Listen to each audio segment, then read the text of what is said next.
Shapit Haveli, the cursed mention. ये कहानी है एक प्राचीन और भयानक हवेली की, जो एक छोटे से ग्रामीण क्षेत्र में स्थित थी। गांव का नाम था मृत्यु नगरी, और इस गांव की पहचान उस खतरनाक हवेली से होती थी।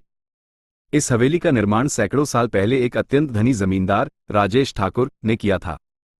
राजेश ठाकुर अपने समय का एक निर्मम व्यक्ति था। हवेली के निर्माण के दौरान कई निर्दोष मजदूरों की जान जाने की घटनाएं सामने आईं। कहा जाता है कि ठाकुर ने हवेली में दबी खजाने की खोज में कई बलिदान दिए थे।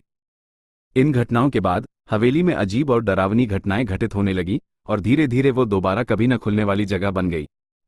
सालों बाद एक युवा शोधकर्ता वीरेंद्र ने यह तय किया कि वह इस हवेली के रहस्यों का पता लगाएगा।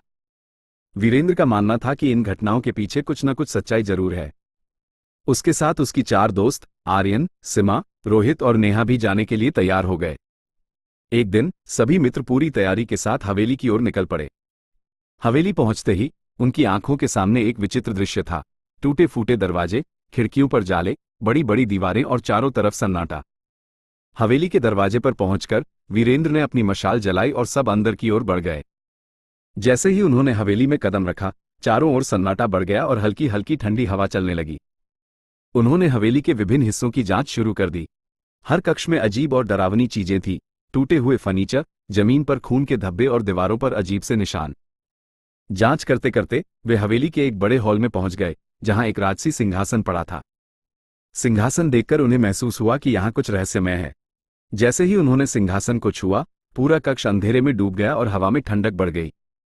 अगले ही पल एक भूतिया आकृति उनके सामने प्रकट हुई। वह आकृति राजेश ठाकुर की आत्मा थी।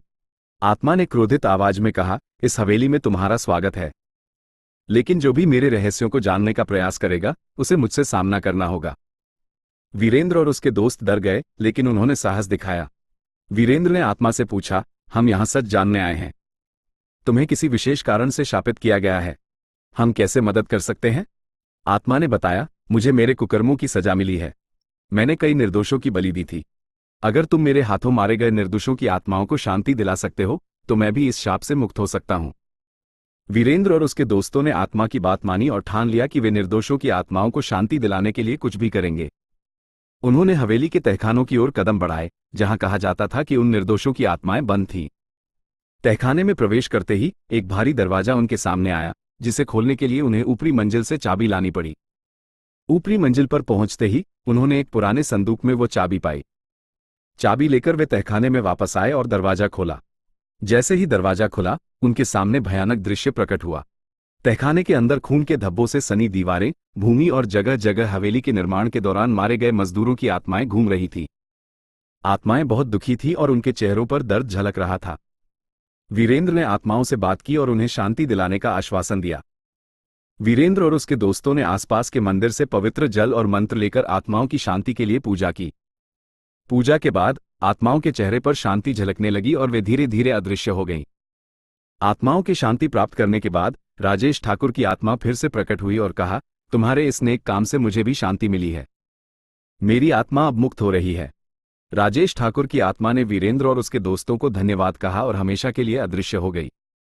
हवेली से भूतिया गतिविधियां समाप्त हो गईं और गांव में फिर से शांति का माहौल लौट आया। वीरेंद्र और उसके दोस्तों की साहसिकता और निष्ठा ने हवेली के रहस्य को उजागर किया और वहां की आत्माओं को शांति दिलाई। इस घटना के बाद शापित हवेली अब शांति हवेली के नाम से जानी जाने लगी और वीरेंद्र और उसके दोस्तों की कहानी हमेशा के लिए यादगार बन गई।